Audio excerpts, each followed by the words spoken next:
m'appelle Bruno André, je viens de la Pointe du Raz dans le Finistère. Et donc j'ai amené mon foil ici à Darla en espérant avoir les bonnes conditions pour me faire des bonnes sessions. Bonjour, donc je m'appelle Renaud Madier, j'ai 40 ans, je viens de Marseille. Planchiste pendant très longtemps, même si j'en fais toujours un petit peu, et puis du kite depuis pas mal d'années. Et dans le kite, voilà, j'ai développé le foil déjà depuis quelques temps, là, comme un support un petit peu nouveau qui ouvre de nouvelles perspectives.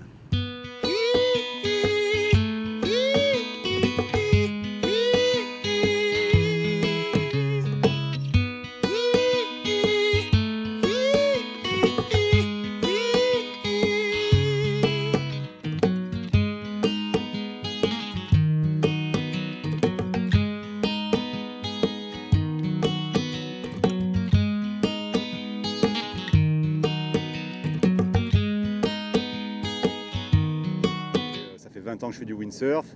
Donc qui dit windsurf, c'est vrai que tout ce qui est le surf, le longboard, la pirogue, ce sont des sports complémentaires au windsurf. J'ai la chance de pouvoir pratiquer tous ces supports.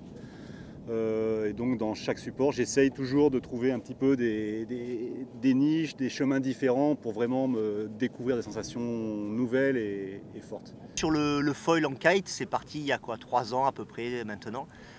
L'idée c'était de vouloir naviguer dans le vent le plus léger possible. Donc c'est parti de là, et puis la recherche de sensations un peu nouvelles. Tu essayes d'explorer des pistes différentes, d'avoir des sensations différentes. Comme c'est une niche très coûteuse, ça a été très dur au début de convaincre mes associés ou mes sponsors d'aller dans cette voie-là.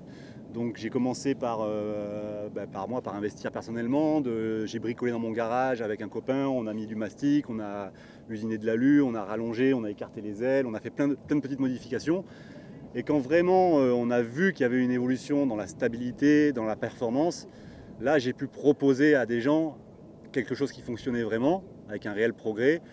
Donc à partir de là, on est allé voir un architecte naval qui s'appelle Philippe Roulin, qui nous a optimisé tous les écoulements pour arriver au produit qu'on a aujourd'hui, qui est produit donc c'est du carbone très creux, hein, c'est cuit en autoclave chez Florian Madec. Et on est vraiment dans le haut de gamme là. On a eu l'avantage, il y a maintenant 3 ans à peu près, il y a un Hawaïen, la Carafino, qui a sorti un foil de série qui a permis de démocratiser la pratique du foil. On est parti de là et on s'est rendu compte que l'engin pouvait être très performant pour une pratique même plus sportive, compétitive. Donc on a développé des foils un petit peu plus pointus pour essayer d'aller vers plus de performance, plus de vitesse, mieux remonter au vent, descendre beaucoup plus vite. Et donc là c'est une démarche mais vachement empirique, on tâtonne encore.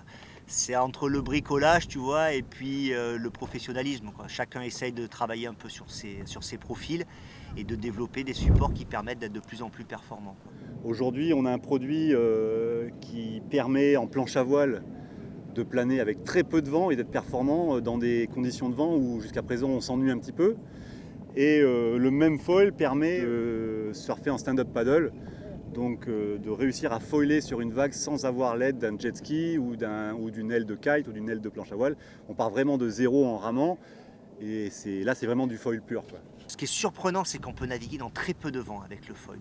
On a fait des tests, alors ça dépend de la densité de l'air en kite, plus qu'en planche encore, mais avec un vent de 5-6 nœuds linéaires, à partir du moment où ton aile elle tient en l'air, tu arrives à sortir, et une fois que tu es sorti, tu n'as plus de traînée, et tu peux naviguer dans du vent très léger. Et ça, c'est vraiment cette sensation de liberté, de glisser.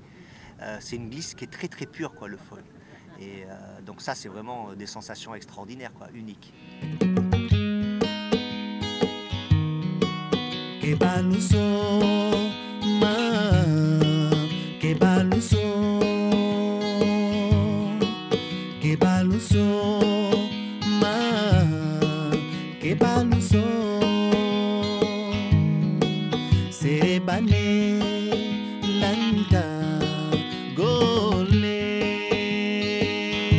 Le foil est une discipline à part entière.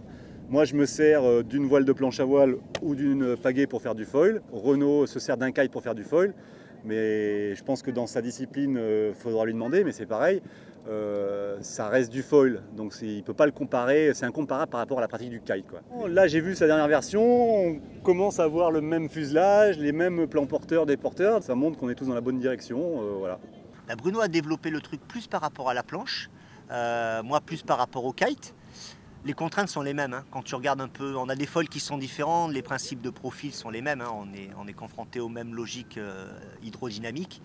mais avec deux optiques un petit peu différentes, quoi. Voilà.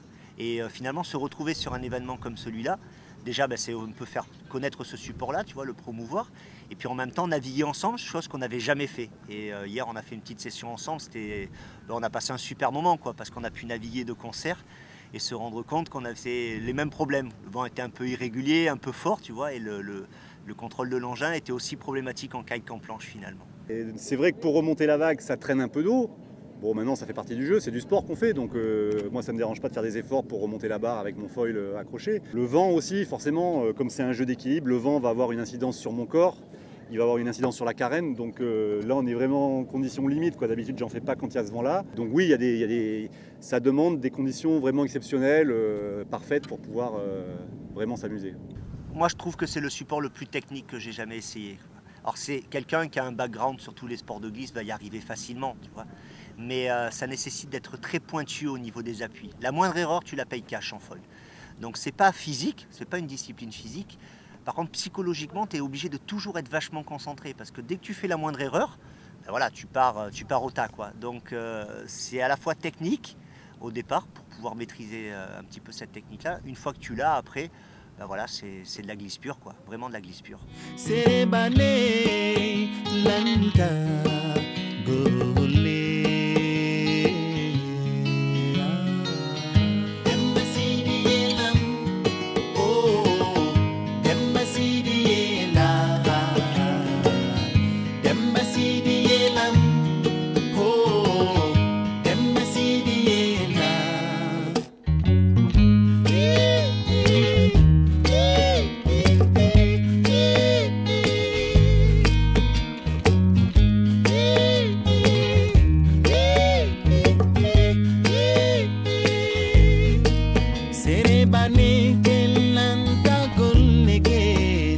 Bani